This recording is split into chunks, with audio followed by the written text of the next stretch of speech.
नमस्कार दोस्तों, JS classes में आपका स्वागत है। तो जो थ्योरी के माध्यम से हम लोगों ने भौतिक विज्ञान का चैप्टर वाइज आपको कंप्लीट किया है, तो उससे संबंधित जो बहुविकल्पी प्रश्न हम लोगों ने सॉल्व कर रहे हैं, जिसका पहला भाग हम लोगों ने सॉल्व कर लिया है। दूसरा भाग बहुविकल्पी सेशन में चल रहा है, तो अगर आप पहला से ऑब्जेक्टिव सेशन नहीं देखे हैं तो उसको भी जाकर देखिए और अपना स्कोर जान लीजिए कि आपकी तैयारी कितनी अच्छी चल रही है। तो आइए देरी न करते हुए आगे बढ़ते हैं और इस ऑब्जेक्टिव सेशन को और ही शानदार बनाते हैं। तो देखते हैं, पहला क्वेश्चन है, वह कौन सी तरंगे हैं जिसे मनुष्य सुन सकता है। ये होमवर्क में क्वेश्चन दिया गया था। अगला जो पहला जो पार्ट था उसमें दिया गया था ये चीज़ें।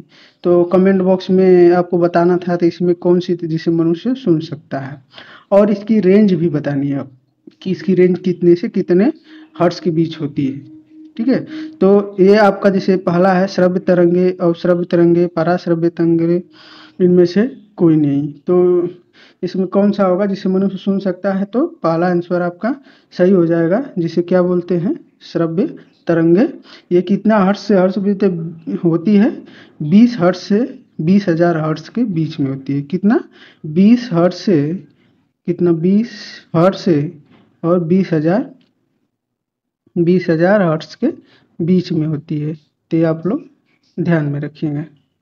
और अश्रव्य तरंगे क्या होती हैं, तो अश्रव्य तरंगे वो होती हैं जो 20 हर्ट्ज से कम होती है। 20 हर्ट्ज से क्या होंगी, कम होंगी, उसको क्या बोलेंगे, अश्रव्य तरंगे। अब पराश्रव्य तरंगे वो होती हैं जिनका 20,000 हर्ट्ज से अधिक होगा।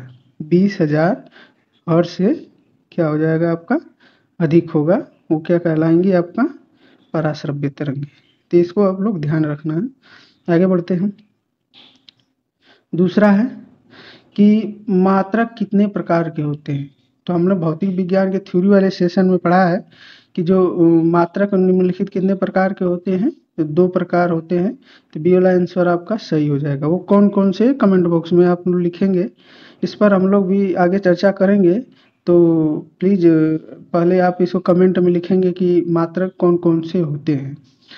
ठीक है, और जो मात्रक में एक मात्रक के बारे में बता दिया जा रहा है, तो अगर आप लोगों को दूसरा बताना है तो पहला होता है मूल मात्रक, जिसे मूल मात्रकों की संख्या क्या होती है, 7। कितनी होती है, 7, ये भी ध्यान रखना है।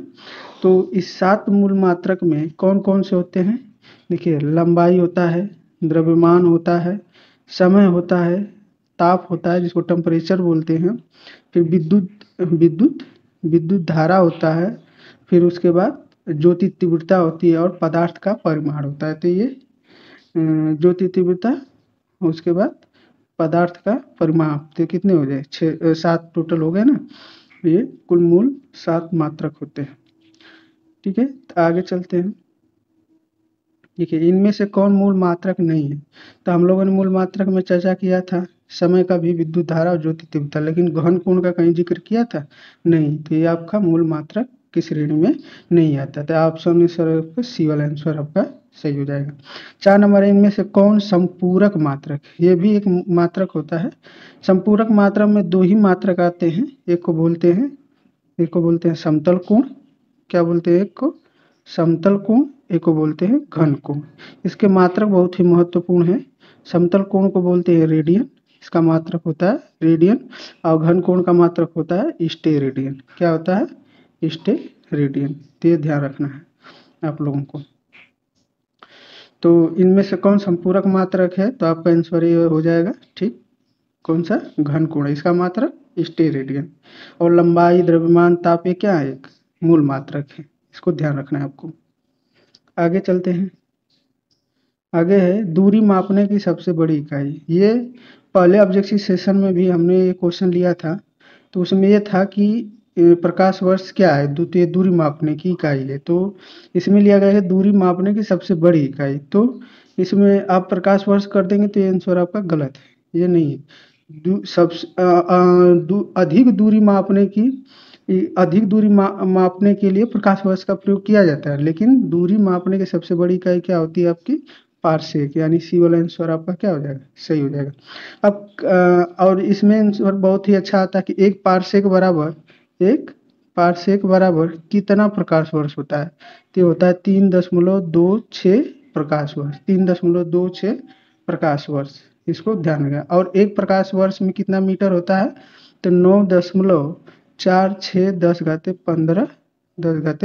15 मीटर। ये ध्यान दें, एक प्रकाश वर्ष बराबर, ये दोनों आपको याद रखना है।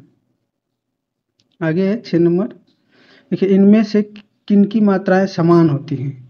तो वो कौन से हैं जिनकी मात्राएं समान होती हैं? जैसे देखिए, पहला दिया है चाल और त्वरण, चाल और त्वरण। दूसरा चाल और वेग, विस्थापन और त्वरण, चाल और विस्थापन।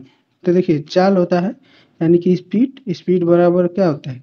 स्पीड बराबर क्या होता है? डिस्टेंस अपॉन यानी कि दूरी अपॉन कि क्या होता है? समय। तो दूरी का डिस्टेंस का मात्रा क्या हो जाएगा? मीटर में, और समय का मात्रा सेकेंड, तो मीटर प्रति सेकेंड ये। लेकिन त्वरण का होता है मीटर प्रति सेकेंड स्क्वायर, तो ये तो हो नहीं सकता, पहला तो आपका हो नहीं सकता। दूसरा है चाल, ये मीटर प्रति सेकेंड होता है, लेकिन वेग का भी क्या होता है? वेग बराबर दूरी बटा समय, दूरी बटा समय, तो यानी कि ये वाला आंसर आपका सही हो जाएगा। तीसरा विस्थापन त्वरण, तो इसका तो मीटर प्रति सेकेंड होता है, लेकिन इसका मीटर होता है। विस्थापन का मात्रा क्या होता है? मीटर होता है। वही प्रकार ये है, तो आपका आंसर कौन सा सही हो जाएगा? आपका आंसर बी वाला आंसर सही हो जाएगा। ठीक है, आगे बढ़ते हैं। 7 नंबर है, न्यूटन के गति का नियम कब और किस पुस्तक से प्रतिपादित किया है? तो हम लोगों ने अगले जो ऑब्जेक्टिव सेशन था उसमें हम लोगों ने जिक्र किया था न्यूटन के जितने भी गति नियम है, 3 नियम होते हैं, तो उसके नियम के हर एक बिंदु के बारे में, महत्वपूर्ण बिंदु के बारे में बात किया गया था। लेकिन मेन बिंदु तो ये है कि वो कब और किस पुस्तक से लिया गया था। तो इसमें आंसर आपका कौन सा हो जाएगा? सन 1687 और प्रिंसिपिया, न्यूटन की पुस्तक क्या है? प्रिंसिपिया। तो आंसर आपका कौन सा हो जाएगा? सी आंसर आपका सही हो जाएगा। 8वां है, न्यूटन के किस नियम को गैलीलियो का नियम कहते हैं?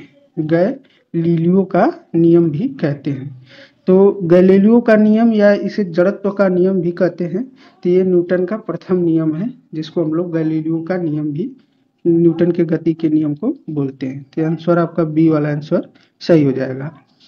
9 नंबर है, निम्नलिखित में से प्रथम वर्ग के उत्तोलक हैं। तो प्रथम वर्ग के उत्तोलक में मुख्यतः 3 बिंदु आपको देखने को मिलते हैं, और इन्हीं बिंदुओं से हम लोग डिसाइड कर पाते हैं कि कौन से वर्ग के उत्तोलक है। तो आइए इन बिंदुओं के बारे में थोड़ा जान लेते हैं, और इन बिंदुओं का क्या क्या योगदान है एक उत्तोलक में, जो इन्हीं के माध्यम से डिसाइड हो पाता है। तो पहला क्या है आपका? पहला आपका है, इसको बोलते हैं आयास। क्या बोलते हैं? आयास। दूसरा है आपका आलम्ब। दूसरा क्या है? आलम्ब। तीसरा क्या है? भार। तीसरा क्या है? भार। तो आयास इसको बोलते हैं इफोर्ट, ई से दर्शाते हैं। आलम्ब को बोलते हैं फलक्रम, इसको एफ से दर्शाएंगे। और भार को बोलूँगा लोड, इसको एल से दर्शाएंगे। ठीक है, तो इसमें देखिए, जो आयास होता है, आयास का काम क्या है कि ये उत्तोलक के उपयोग में लाने के लिए उस पर जो बल लगता है, यानी कि जिस पर हम बल लगाते हैं, वो क्या है? एक आयास है। और जहाँ से फ्री रोटेशन कर सकता है, मूव कर सकता है, घूम सकता है, वो क्या है? आलम्ब है। और जो वेट होगा वो क्या हो जाएगा? आपका भार होगा। आइए एक फिगर के माध्यम से समझते हैं, तब आप डिसाइड कर पाएंगे कि कहाँ आयास है, आलम्ब है और भार है। देखिए, एक कैंची बनाते हैं। देखिए, एक कैंची बनाते हैं। देखिए, इस टाइप का है।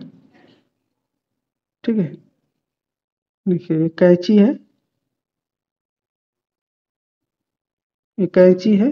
देखिए, यहाँ पर मूव करता है आसानी से, और यहाँ पर कोई भी चीज़ काटने के लिए काम आता है। तो यहाँ पर इसका क्या हो जाएगा? लोड हो जाएगा।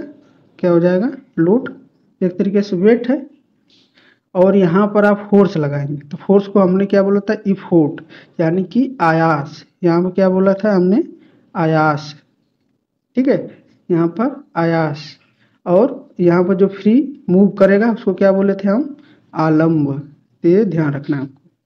जो फ्री जहाँ मूवमेंट होगा ठीक है, तो यानी आयास और लोड के बीच में अगर आलम्ब दिख गया तो किस प्रकार का उत्तोलक है? प्रथम वर्ग का उत्तोलक। ठीक है, और उसी प्रकार अगर आपको द्वितीय प्रकार का उत्तोलक का पता करना है तो फिगर याद करेंगे, आप पता हो जाएगा कि इसमें स्थिति क्या है। पहला में आप एक याद कर लिए कि पहले में होगा कैंची, दूसरा में कैंची। कैंची से आप क्या करेंगे, गर्मी अगर गर्मियों के दिनों में कैंची लेंगे और नींबू नींबू लेंगे, नींबू काटने के लिए, क्योंकि गर्मी है तो नींबू को हम लोग क्या करेंगे, कैंची से काटेंगे। और इन प्रक्रियाओं में किनका प्रयोग होगा? हाथ का। क्या प्रयोग होगा? हाथ का, तो यानी मनुष्य का हाथ का। तो कैंची प्रथम वर्ग, नींबू जो निचोड़ने की मशीन है द्वितीय वर्ग, और हाथ का तृतीय। ये आपको याद रखना है। तृतीय वर्ग में देखिए मूवमेंट, जैसे आप हाथ से कोई चीज़ उठाएंगे तो क्या हो जाएगा? लोड हो जाएगा। आपके ये कंधा को क्या अच्छा से मूवमेंट कर रहा है, वो क्या हो जाएगा? आयास हो जाएगा। तो इस तरह आप डिसाइड कर पाएंगे कि द्वितीय वर्ग के उत्तोलक में क्या होता है कि आलम्ब होगा, जो आलम्ब तथा आयास के बीच में क्या हो जाएगा? भार हो जाएगा। ठीक है, अब देखिए मूवमेंट कैसे करेगा, उसी प्रकार द्वितीय वर्ग का उत्तोलक में। उसी तरह जैसे नींबू निचोड़ने की मशीन जानते हैं कि नहीं? देखिए इस प्रकार से रहता है नींबू निचोड़ने की मशीन, इस प्रकार, ये ऐसे। ठीक है, तो इसमें देखिए इसमें वेट रखेंगे, इसमें कोई चीज़ रख के दबाने की काम, यहाँ पर दबानेंगे, यहाँ पर दबाते हैं, यहाँ पर प्रेशराइज से यहाँ दबाते हैं, यहाँ मूवमेंट करता है, यहाँ पर बल लगता है, यहाँ पर बल लगता है, यहाँ पर भार होता है। तो इस प्रकार आपका द्वितीय वर्ग का उत्तोलक हो जाएगा, इस चीज़ को याद। तो आंसर आपका 9 का कौन सा हो जाएगा? पाला, कैंची, पिलास और हैंडपंप। ठीक है, देखिए 10वां इनमें से कौन तृतीय वर्ग के उत्तोलक है? तो देखिए कैंची, प्लास, हैंड पंप ये तो प्रथम वर्ग के हैं। चिमटा, मनुष्य का हाथ अभी बताए तृतीय वर्ग के अंतर्गत आते हैं, तो लेकिन चिमटा चिमटा आपको किस वर्ग के उत्तोलक में बताए थे? चिमटा भी उसी वर्ग में आएगा जिसका मनुष्य का हाथ। तो ये आपका आंसर बी वाला आंसर आपका सही हो जाएगा। आगे दिया हुआ है 11 नंबर, किसी वस्तु की कार्य करने की क्षमता को, इसमें देखिए बड़ा कंफ्यूजन होता है।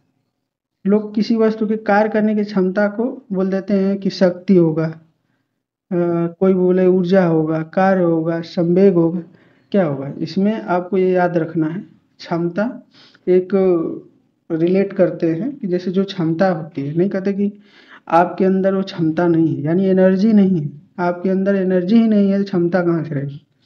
आपको एनर्जी चाहिए, तो ये क्षमता होनी के लिए आपको एनर्जी चाहिए, यानी ऊर्जा चाहिए। तो किसी वस्तु को कार्य करने की क्षमता को क्या कहते हैं? ऊर्जा कहते हैं। तो बी वाला आंसर आपका सही हो जाएगा। इसीलिए अगला क्वेश्चन यही डाला गया है, किसी वस्तु के कार्य करने की दर को, कार्य करने की दर को क्या कहते हैं? शक्ति या सामर्थ्य कहते हैं। ये बहुत ही महत्वपूर्ण है। आगे है, ऊर्जा संरक्षण का नियम कब और किसने दिया? देखिए ऊर्जा संरक्षण का नियम कब और किसने दिया, ये बहुत ही महत्वपूर्ण है। इसका वजन ही पूछता है कि ऊर्जा संरक्षण नियम किसे कहते हैं। ज़्यादातर आपको जो वनडे एग्जाम आते हैं बेसिकली, उसमें यही पूछा जाता है कि ऊर्जा संरक्षण नियम किसने दिया, कब दिया। तो ये आप लोग को याद रखना है। तो 1840 में रॉबर्ट मेयर ने, किसने? रॉबर्ट मेयर ने। तो आंसर आपका सी सही हो जाएगा। आगे है, देखिए 1 किलोवाट घंटा किसके बराबर होता है? देखिए 1 किलोवाट घंटा किसके बराबर होता है? तो ये होता है 3.6 × 10⁻6 जूल। ये कितना होता है? 3.6 × 10⁻6 जूल, यानी आंसर आपका सी है। चलिए अब बताइएगा कि किलोवाट घंटा किसका मात्रा है? किलोवाट घंटा किसका मात्रा है? कमेंट बॉक्स में लिखिए। चलिए आगे है 15 नंबर, पृथ्वी की सतह से ऊपर या नीचे जाने पर जी के मान में क्या परिवर्तन होता है? तो ये बहुत ही महत्वपूर्ण है। तो जो पृथ्वी के आप ऊपर जाए या नीचे जाए, हमेशा जी का मान में क्या होता है? घटता है। जी का मान क्या होता है? घटता है। तो आंसर आपका सी सही है। ठीक है, लिफ्ट संबंधी भी नियम आते हैं। तो लिफ्ट में देखिए, जब लिफ्ट ऊपर की ओर जाती है तो लिफ्ट में स्थित पिंड के भार में क्या परिवर्तन होता है। तो देखिए इसके कंडीशन कितने होते हैं, उस कंडीशनों पर हम लोग बात कर लेते हैं, जो लिफ्ट से संबंधित क्वेश्चन में आपको डाउट नहीं रहेगा। देखिए जब लिफ्ट ऊपर की ओर जाती है तो जो व्यक्ति या पिंड होगा उसका भार में बढ़ा हुआ प्रतीत होता है। क्या होता है, बढ़ा हुआ प्रतीत होता है। वहीं जब लिफ्ट नीचे की तरफ आती है तो उसमें लिफ्ट में जो व्यक्ति होगा उसका भार घटा हुआ प्रतीत होता है। ठीक है। अगर जब लिफ्ट एक समान वेग से ऊपर या नीचे गति करती है, ऊपर या नीचे गति करती है तो लिफ्ट के भार में कोई, तो जो पिंड का भार यानी व्यक्ति का भार में कोई परिवर्तन नहीं होता है। 3 हो गया। एक लास्ट है, बहुत ही महत्वपूर्ण है। उसमें यह है कि अगर आप लिफ्ट से आ रहे हैं और अचानक लिफ्ट की डोरी टूट गई, लिफ्ट की डोरी टूट गई तो उस स्थिति में पिंड का भार क्या हो जाएगा, शून्य हो जाएगा, यानी कि 0 प्रतीत होगा। तो आपका आंसर इसमें कौन हो जाएगा, घटा हुआ, यानी कि सी हो जाएगा। आगे है, ग्रहों की गति से संबंधित नियम किसने दिया था। तो ग्रहों की गति से संबंधित नियम किसने दिया था, केपलर ने, यानी बी वाला आंसर आपका सही हो जाएगा। आगे है,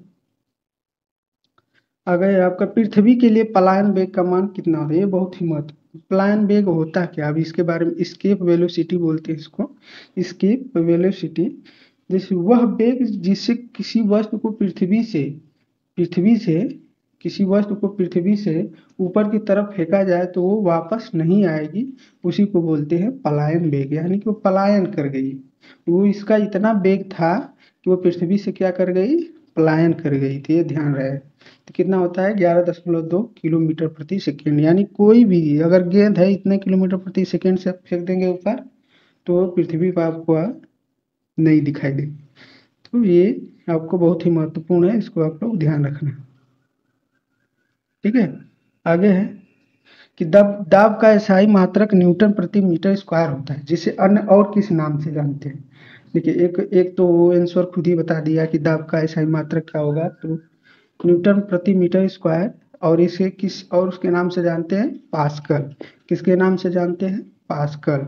तो आंसर आपका सी आंसर सही हो जाएगा। आगे है कि वायुमंडलीय दाब को मापने के लिए किस यंत्र का प्रयोग किया जाता है। वायुमंडलीय दाब मापने के लिए किस यंत्र प्रयोग किया जाता है, तो आपका बैरोमीटर। वायुमंडलीय दाब मापने के लिए किसका प्रयोग करते हैं हम लोग, बैरोमीटर। यानी आंसर आपका कौन सा है, आपका आंसर डी वाला सही हो जाएगा। ठीक है। देखिए बैरोमीटर से संबंधित 2-3 क्वेश्चन बहुत ही महत्वपूर्ण पूछे जाते हैं, तो उसके बारे में हम लोग भी चर्चा कर लेते हैं। जैसे बैरोमीटर पूछता है कि अगर बैरोमीटर का, देखिए आगे वाला जो है होमवर्क है कि जब बैरोमीटर, ये होमवर्क क्वेश्चन है, इसको भी पहले देख लेते हैं हम लोग। जब बैरोमीटर का पाठ्यांक धीरे धीरे नीचे गिरता है तो मौसम संबंधी कौन सी घटनाएं होती हैं, इस पर हम लोग चर्चा करने वाले हैं आगे वीडियो में। हम बैरोमीटर के बारे में बताने जा रहे थे लेकिन बताएंगे नहीं, क्योंकि ये होमवर्क में दिया गया है, जिसको आप लोग जरूर इसको पढ़िएगा और अपने जो आंसर कमेंट बॉक्स में जरूर लिखिए। इससे हमारा हौसला और भी बढ़ेगा और भी अच्छे अच्छे वीडियो आपके लिए लाया जाएगा। बस आज के लिए बस इतना ही। जय हिंद, जय भारत।